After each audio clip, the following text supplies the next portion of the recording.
आज के इस गहन अध्ययन सत्र में सभी का स्वागत है। आज चर्चा के लिए एक बहुत ही शानदार और महत्वपूर्ण विषय है। बिल्कुल। और ये एक ऐसा विषय है जो सीधे हमारे आसपास की दुनिया से जुड़ा है। हाँ, एकदम सही कहा। आज की इस विशेष ऑनलाइन मास्टर क्लास में एक व्यवस्थित स्टेप बाय स्टेप तरीके से सीजीबीएसई कक्षा 10वीं सामाजिक विज्ञान मॉडल प्रश्न पत्र 2025-26 पर एक विस्तृत नजर डाली जाएगी। और ये बहुत ही अहम होने वाला है ना? लेकिन एक बात शुरुआत में ही स्पष्ट करना बहुत जरूरी है। ये सत्र सिर्फ सवालों और उनके जवाबों को एक मशीन की तरह पढ़ने का कोई मंच नहीं है। बिल्कुल नहीं। मतलब ये रटने की क्लास नहीं है। एकदम नहीं। ये दरअसल एक ब्लूप्रिंट है। ये समझने का एक शानदार अवसर है कि ये विषय, चाहे वो इतिहास हो, भूगोल हो या नागरिक शास्त्र, ये हमारे समाज, हमारे अतीत और वर्तमान अर्थव्यवस्था को वास्तव में कैसे आकार देते हैं। यह दृष्टिकोण इस पूरी चर्चा की नींव है। देखिए, अक्सर ये मान लिया जाता है कि इतिहास और नागरिक शास्त्र जैसे विषय सिर्फ तारीखें और नाम रटने तक सीमित हैं। हाँ, ज्यादातर लोग यही सोचते हैं। लेकिन वास्तव में इन विषयों में घटनाओं की कड़ियां जोड़ने की आवश्यकता होती है।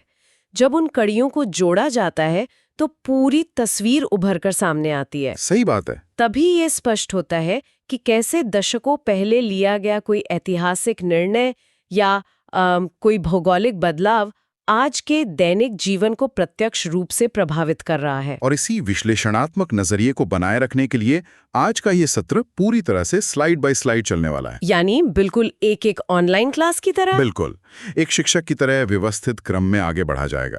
बुनियादी बहुविकल्पीय तथ्यों वाली पहली स्लाइड से शुरुआत करते हुए धीरे धीरे जटिल वैश्वीकरण और संवैधानिक मुद्दों की गहराई तक पहुंचा जाएगा। चलिए इसे थोड़ा विस्तार से समझते हैं। इस क्रमबद्ध तरीके से आगे बढ़ने का सबसे बड़ा लाभ ये है कि पहले एक वैचारिक नींव तैयार होती है। हाँ, आधार मजबूत होना जरूरी है। बिल्कुल।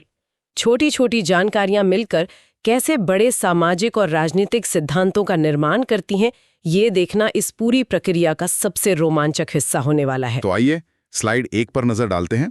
इस पहली स्लाइड में 15 बहुत ही महत्वपूर्ण और बुनियादी तथ्य हैं। इन्हें एक साथ देखने के बजाय कुछ हिस्सों में बांटकर समझते हैं। हाँ, थोड़ा थोड़ा करके समझना आसान होगा। सबसे पहले भूगोल और कृषि से जुड़े कुछ बिंदु हैं। यहाँ स्पष्ट किया गया है कि कोयला एक नवीकरणीय संसाधन नहीं है। और ये आज के ऊर्जा संकट को देखते हुए बहुत प्रासंगिक तथ्य है। बिल्कुल। इसके साथ ही एक रोचक तथ्य राजस्थान के बारे में है, जहां कृषि भूमि के विस्तार का मुख्य कारण सिंचाई सुविधाओं में वृद्धि होना बताया गया है। मतलब तकनीक ने भूगोल को बदल दिया। बुद्धि से है। हाँ, और इसी में एक तथ्य ये भी है कि बाजरा दलहन की फसल नहीं है। सही कहा। और खनिजों की दुनिया में बॉक्साइट एल्यूमिनियम का अयस्क होता है। यहाँ सबसे दिलचस्प बात यह है कि कैसे ये छोटे छोटे तथ्य बड़े चित्र का हिस्सा है। उदाहरण के लिए, कोयले का नवीकरणीय न होना हमें आज के ऊर्जा संकट की याद दिलाता है। बिल्कुल। और राजस्थान का उदाहरण? हाँ, राजस्थान जैसे शुष्क क्षेत्र में सिंचाई से कृषि का विस्तार ये दर्शाता है कि मानव तकनीक कैसे भूगोल की सीमाओं को चुनौती देती है। सही बात है। और बॉक्साइट का जिक्र, आज जो स्मार्टफोन या हवाई जहाज इस्तेमाल होते हैं वे एल्यूमिनियम के बिना संभव नहीं है। यानी जमीन से निकलने वाला एक साधारण सा पत्थर आधुनिक तकनीक की रीढ़ है। भूगोल से तकनीक तक का ये सफर वाकई सोचने पर मजबूर करता है। इसी स्लाइड में आगे विश्व इतिहास और राजनीति के कुछ और तथ्य भी हैं, जैसे कि संयुक्त राष्ट्र संघ की स्थापना। हाँ, जो कि 1945 में हुई थी। अर्थशास्त्र से जुड़ा एक बहुत ही महत्वपूर्ण शब्द यहाँ आता है, बफर स्टॉक, जिसका अर्थ है सरकार द्वारा क्रय किया गया अनाज का भंडार। बिल्कुल। इतिहास की बात करें तो एशिया और अफ्रीका में उपनिवेशवाद के अंत का मुख्य कारण उन देशों में राष्ट्रवाद का उदय होना था। और 20वीं सदी में संचार के विकास में सबसे बड़ा योगदान उपग्रह और कंप्यूटर का रहा है। इसके साथ ही एक राजनीतिक सिद्धांत भी है कि सरकार द्वारा किसी अधिकारी की नियुक्ति किया जाना जन सहभागिता का तरीका नहीं माना जाता। ये बहुत महत्वपूर्ण बिंदु है। अगर हम बफर स्टॉक और संयुक्त राष्ट्र जैसे शब्दों की गहराई में जाएं, तो ये दोनों ही संकट प्रबंधन के उपकरण हैं। हाँ, दोनों ही संकट के समय काम आते हैं। बिल्कुल। 1945 में द्वितीय विश्व युद्ध की तबाही के बाद दुनिया को एक राजनीतिक बफर की जरूरत थी, जो संयुक्त राष्ट्र के रूप में सामने आया ताकि भविष्य में युद्धों को रोका जा सके। और बफर स्टॉक भी कुछ ऐसा ही है। एकदम सही। बफर स्टॉक एक आर्थिक सुरक्षा कवच है। जब अकाल पड़ता है या फसल खराब होती है तो यही सरकारी अनाज भंडार भुखमरी को रोकता है। और वो जन सहभागिता वाला बिंदु? हाँ, वो ये स्पष्ट करता है कि असली लोकतंत्र ऊपर से थोपे गए फैसलों में नहीं, बल्कि जमीनी स्तर पर लोगों की हिस्सेदारी में बसता है। बहुत ही शानदार विश्लेषण। इसी स्लाइड के अंतिम हिस्से में कुछ एक शब्द वाले उत्तर भी शामिल हैं जो अपने आप में पूरे अध्याय समेटे हुए हैं। जैसे कि पर्यावरण की आत्मसात क्षमता। बिल्कुल, जिसे अवशिष्ट अवशोषण क्षमता कहा जाता है। इसके अलावा भारतीय संविधान सभा की प्रारूप समिति के अध्यक्ष डॉक्टर भीमराव अंबेडकर थे। और इतिहास के पन्नों से खौफनाक शब्द भी है, गेस्टापो। हाँ, जो कि एक गुप्त पुलिस थी। इसके अलावा छत्तीसगढ़ में खाद्य सुरक्षा अधिनियम साल 2012 में लागू हुआ था। और अंत में बहुराष्ट्रीय कंपनियों का मुख्य उद्देश्य। हाँ, अर्थशास्त्र का एक कड़वा सच कि बहुराष्ट्रीय कंपनियों का लक्ष्य सिर्फ और सिर्फ लाभ कमाना होता है। इन शब्दों में जो गेस्टापो है वो सिर्फ एक गुप्त पुलिस का नाम नहीं है। ये नाज़ी जर्मनी के उस खौफनाक दौर का प्रतीक है जहां सत्ता का दुरुपयोग नागरिकों को डराने, उनकी आवाज दबाने और समाज को पूर्ण नियंत्रण में रखने के लिए किया जाता था। ये इतिहास का एक बहुत बड़ा सबक है। बिल्कुल, ये याद दिलाता है कि अनियंत्रित सत्ता कितनी खतरनाक हो सकती है। दूसरी ओर पर्यावरण की आत्मसात क्षमता यानी असिमिलेशन कैपेसिटी की अवधारणा है कि कैसे प्रकृति कचरे को सोखती है। हाँ, ये प्रकृति की वो क्षमता है जिससे वो हमारे द्वारा पैदा किए गए कचरे को सोखती है। आज जलवायु परिवर्तन का संकट इसलिए पैदा हुआ है क्योंकि मानव निर्मित कचरे ने प्रकृति की इस आत्मसात क्षमता की सीमा को पार कर लिया है। बुनियादी बातों से कैसे इतनी बड़ी वैश्विक चुनौतियों के तार जुड़े हैं, ये देखना वाकई अद्भुत है। चलिए अब स्लाइड 2 पर बढ़ते हैं, जहां प्राकृतिक और सामाजिक बदलावों पर ध्यान केंद्रित किया गया है। यहाँ बहुत ही प्रासंगिक प्रश्न है। यहाँ एक बहुत ही विचारणीय प्रश्न सामने आता है कि प्रकृति में पक्षियों और कीटों की संख्या में तेजी से कमी क्यों आ रही है? और इसके कारण बहुत स्पष्ट हैं। वनों की कटाई, बढ़ता प्रदूषण, कीटनाशकों का अत्यधिक उपयोग और जलवायु परिवर्तन। बिल्कुल। इसी के समानांतर समाज में हो रहे बदलाव पर भी एक प्रश्न है कि कौन से पारंपरिक संचार माध्यम आज गायब हो रहे हैं, जिसका उत्तर है कि पत्र और तार जैसे माध्यम अब समाप्त हो रहे हैं और उनकी जगह मोबाइल फोन और इंटरनेट ने ले ली है। इन दोनों अलग अलग लगने वाले परिदृश्यों में अगर ध्यान से देखा जाए तो एक बहुत ही स्पष्ट और गहरी साझा कड़ी दिखाई देती है। और वो साझा कड़ी क्या है? मानव का हस्तक्षेप। हाँ, एकदम सही बात है। देखिए, एक तरफ कृषि में अधिक पैदावार के लालच में जो कीटनाशक इस्तेमाल किए गए, उन्होंने पूरे खाद्य श्रृंखला को जहर से भर दिया, जिससे पक्षियों और कीटों का अस्तित्व संकट में आ गया। और संचार के मामले में भी मानव हस्तक्षेप ही है। रही है, उसने सदियों पुराने संचार के तरीकों को कुछ ही दशकों में इतिहास बना दिया। ये मानवीय प्रगति की दोधारी तलवार है। और इसी मानवीय प्रगति को गति देने वाले कुछ अन्य तत्व भी स्लाइड 2 में मौजूद हैं, जैसे खनिज ऊर्जा के महत्वपूर्ण स्रोत, जिनमें कोयला, पेट्रोलियम, प्राकृतिक गैस और यूरेनियम शामिल हैं। और साथ ही मोटे अनाजों का भी जिक्र है। हाँ, ज्वार, बाजरा, रागी और मक्का। इसके अलावा नागरिक शास्त्र का एक बहुत ही व्यवहारिक प्रश्न है कि सरकारें सार्वजनिक सुविधाएं क्यों उपलब्ध कराती हैं? और इसका उत्तर एक कल्याणकारी राज्य की अवधारणा को स्पष्ट करता है। बिल्कुल, उत्तर ये दिया गया है कि नागरिकों के कल्याण, समानता और मूलभूत आवश्यकताओं की पूर्ति हेतु जल, सड़क, बिजली, शिक्षा और स्वास्थ्य जैसी सुविधाएं उपलब्ध कराई जाती हैं। यह जो अंतिम बिंदु है, ये एक कल्याणकारी राज्य या वेलफेयर स्टेट की मूल आत्मा है। एक आदर्श सरकार सिर्फ पुलिस और सेना तक सीमित नहीं रहती, बल्कि वह ये सुनिश्चित करती है कि समाज के सबसे अंतिम पायदान पर खड़े व्यक्ति तक शिक्षा और स्वास्थ्य पहुंचे। सही कहा। और जब ऊर्जा और अनाज की बात होती है तो जब ऊर्जा के स्रोतों और मोटे अनाज की बात होती है तो ये हमारी अर्थव्यवस्था की नींव है। यूरेनियम और पेट्रोलियम से उद्योग चलते हैं, लेकिन ज्वार और बाजरा जैसे मोटे अनाज उस आबादी को पोषण देते हैं जो उन उद्योगों में काम करती है। ये एक बहुत ही सुंदर संतुलन है ना? आज दुनिया भर में मोटे अनाजों यानी मिलेट्स की तरफ जो वापसी हो रही है, वो ये साबित करती है कि पारंपरिक ज्ञान में कितनी ताकत थी। पारंपरिक ज्ञान और आधुनिक तकनीक का ये संतुलन बहुत अहम है। चलिए अब स्लाइड 3 की ओर चलते हैं। यहाँ आकर चर्चा थोड़ी अधिक वैचारिक हो जाती है। हाँ, यहाँ लघु उत्तरीय प्रश्न है। बिल्कुल, एक बहुत ही आधुनिक प्रश्न है कि इलेक्ट्रॉनिक लेन देन पारंपरिक चेक की तुलना में कैसे बेहतर है? और इसका सबसे बड़ा फायदा है गति। हाँ, उत्तर स्पष्ट करता है कि इलेक्ट्रॉनिक लेनदेन तेज, सुविधाजनक और कागज रहित होता है, जिससे समय की भारी बचत होती है। लेकिन इसके साथ ही एक बड़ी चेतावनी भी है। साइबर अपराध की चेतावनी। एकदम सही। इसमें साइबर अपराध, हैकिंग और धोखाधड़ी का खतरा हमेशा बना रहता है। अगर हम इसे व्यापक संदर्भ में देखें तो हम देखते हैं कि तकनीक और नीतियां कैसे टकराती हैं। वो कैसे? देखिए, तकनीक हमेशा कानून से कई कदम आगे चलती है। मोबाइल से एक क्लिक पर पैसे भेजना अद्भुत है, लेकिन जब कोई कम जागरूक व्यक्ति इसका इस्तेमाल करता है तो वो साइबर अपराधियों का आसान शिकार बन जाता है। हाँ, ये तो रोज की बात हो गई है। बिल्कुल, ये इस बात का प्रमाण है कि केवल डिजिटल बुनियादी ढांचा बनाना काफी नहीं है, बल्कि डिजिटल साक्षरता और सख्त साइबर सुरक्षा कानून भी उतने ही महत्वपूर्ण हैं। और डिजिटल साक्षरता के साथ साथ पारंपरिक आंकड़ों का भी अपना महत्व है। इसी स्लाइड में जनगणना के आंकड़ों की उपयोगिता पर चर्चा की गई है, जो कि योजनाएं बनाने के लिए बहुत जरूरी हैं। सही कहा। ये आंकड़े विकास योजनाएं बनाने, संसाधनों के उचित वितरण और जनसंख्या अध्ययन में बड़े पैमाने पर सहायक होते हैं। और इसी स्लाइड में एक ऐतिहासिक प्रश्न भी है, अमेरिका और उपनिवेशवाद के बारे में। हाँ, कि अमेरिका उपनिवेशवाद का अंत क्यों चाहता था। इसका कारण यह बताया गया है कि अमेरिका लोकतंत्र और स्वतंत्र व्यापार को बढ़ावा देना चाहता था और साथ ही पुरानी यूरोपीय शक्तियों के प्रभाव को सीमित करना चाहता था। अब देखिए, जनगणना सिर्फ लोगों को गिनने की कवायद नहीं है, ये एक देश का एक्सरे है। बिना सटीक आंकड़ों के कोई भी सरकारी योजना अंधेरे में तीर चलाने जैसी है। बिल्कुल। और जहां तक अमेरिका की बात है, अमेरिका द्वारा उपनिवेशवाद के विरोध की बात करें तो यहाँ कूटनीति का एक बहुत ही यथार्थवादी पहलू सामने आता है।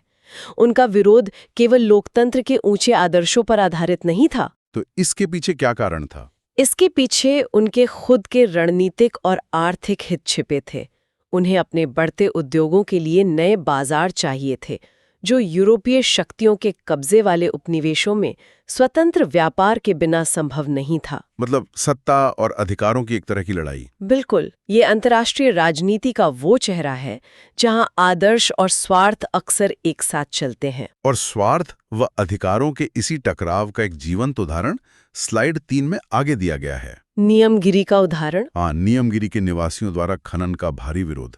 यह स्पष्ट किया गया है कि स्थानीय लोग अपने वन, अपनी आजीविका, पर्यावरण और अपनी पारंपरिक धार्मिक आस्था की रक्षा के लिए इस खनन का विरोध कर रहे थे। ये एक बहुत ही शक्तिशाली उदाहरण है। और इसी के साथ एक बड़ा आर्थिक प्रश्न भी है कि वैश्वीकरण से छोटे उत्पादकों को किन चुनौतियों का सामना करना पड़ता है। जैसे कि बड़ी कंपनियों से कड़ी प्रतिस्पर्धा।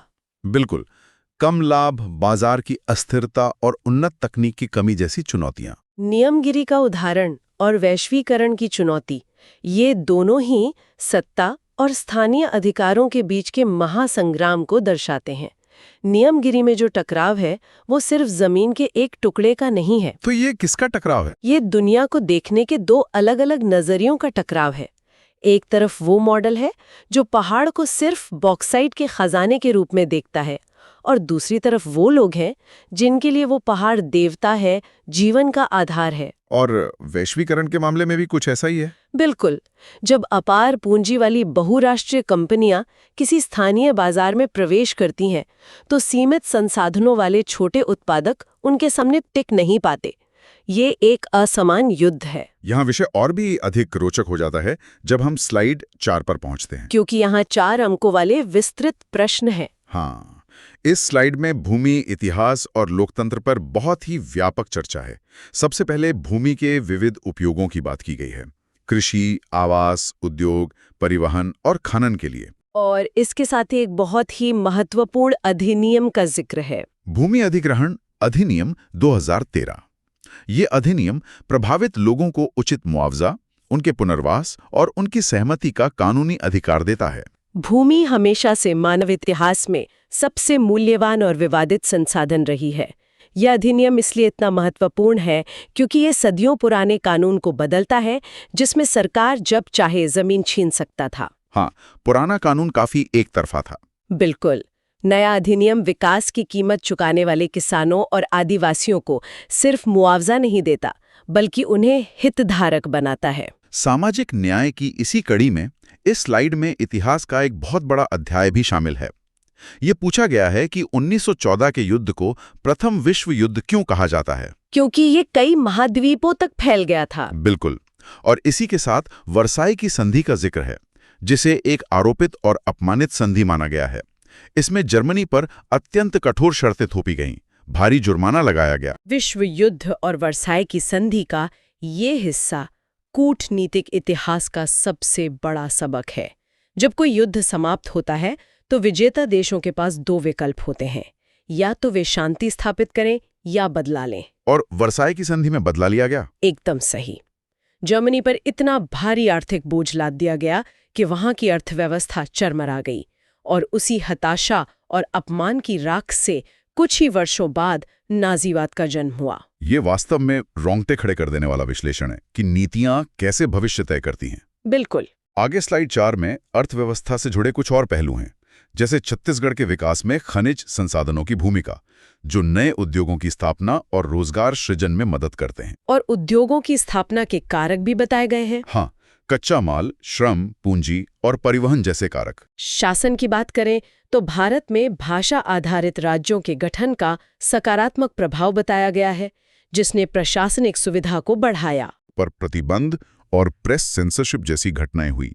इन दोनों विपरीत परिस्थितियों का विश्लेषण कैसे किया जाए? इन दोनों का तटस्थ विश्लेषण करना बहुत जरूरी है।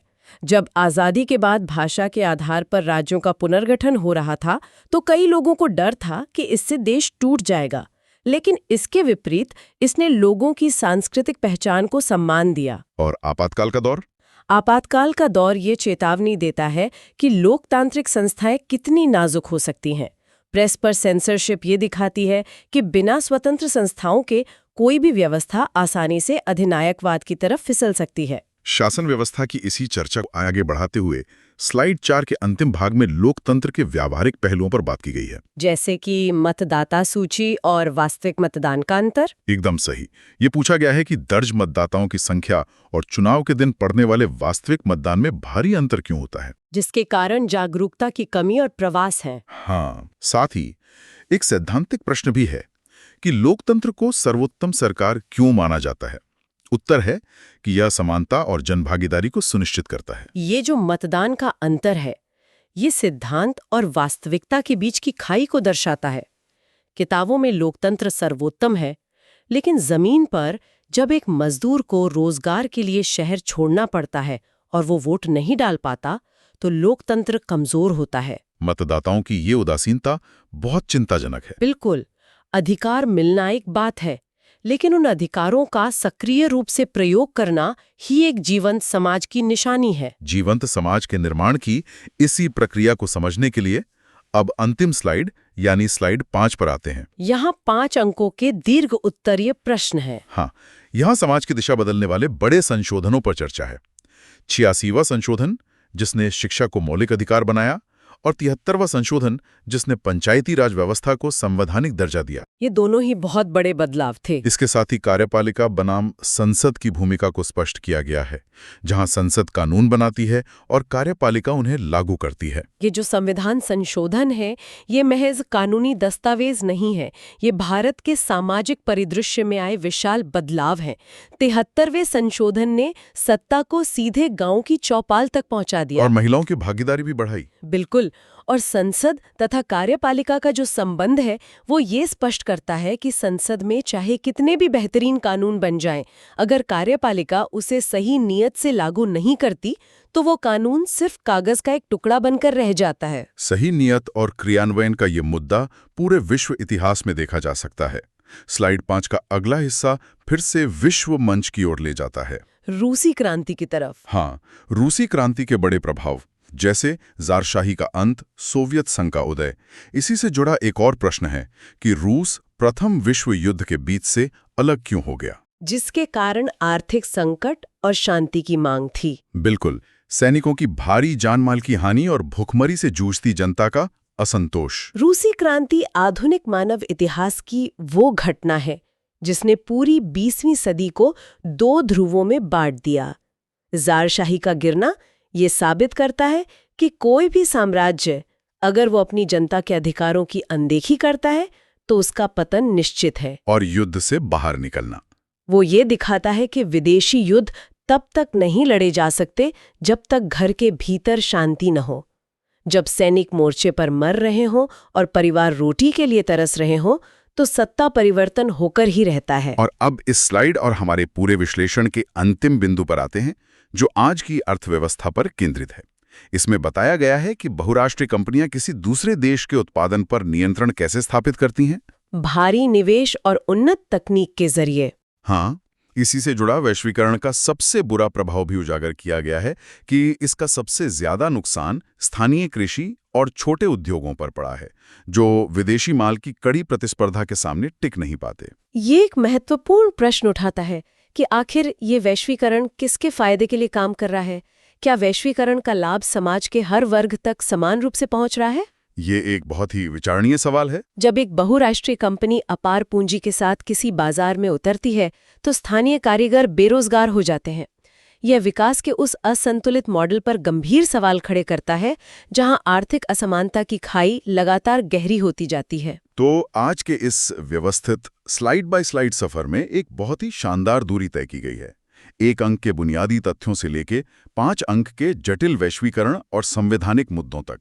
तो इस सब का अर्थ क्या है? इस सब का सबसे बड़ा अर्थ ये है कि ये सारी बातें सिर्फ परीक्षा के प्रश्न नहीं है। ये पूरी चर्चा उस दुनिया को समझने का एक ब्लूप्रिंट है, जिसमें आज हम सांस ले रहे हैं। बिल्कुल। एक मोबाइल फोन कैसे तार को खत्म कर देता है, कैसे बड़ी कंपनियां बाजारों पर कब्जा कर लेती हैं, ये सब कुछ जुड़ा हुआ है। ज्ञान तभी मूल्यवान है जब उसे अपनी दुनिया को समझने के लिए लागू किया जाए। ये पूरे सत्र का सबसे शानदार निष्कर्ष है। इस गहन चर्चा को समाप्त करने से पहले श्रोताओं के लिए एक विचारोत्तेजक प्रश्न है। शुरुआत में हमने पर्यावरण की आत्मसात क्षमता यानी कचरे को सोखने की क्षमता पर चर्चा की थी और संचार माध्यमों के इंटरनेट में बदलने की भी बात की थी। हाँ, जो कि आज का सबसे बड़ा सच है। तो सोचने वाली बात यह है कि सूचनाओं की इस अंधाधुंध बाढ़ में क्या समाज के रूप में हमारी खुद की मानसिक आत्मसात क्षमता कम तो नहीं हो रही है? क्या इतनी सारी जानकारियों को बिना सोचे समझे निगलने की इस दौड़ में गहराई से विचार करने की क्षमता खत्म हो रही है? इस पर जरूर विचार कीजिएगा। ये वाकई एक बहुत ही गहरा सवाल है। इसी के साथ आज के इस ऑनलाइन मास्टर क्लास और गहन अध्ययन सत्र का गरिमापूर्ण तरीके से समापन करते हैं। आशा है कि समाज, इतिहास और अर्थशास्त्र की इन कड़ियों को समझने का नजरिया स्पष्ट हुआ होगा। ज्ञान के सफर में हमारे साथ जुड़ने के लिए धन्यवाद। सीखते रहें और विचार करते रहें।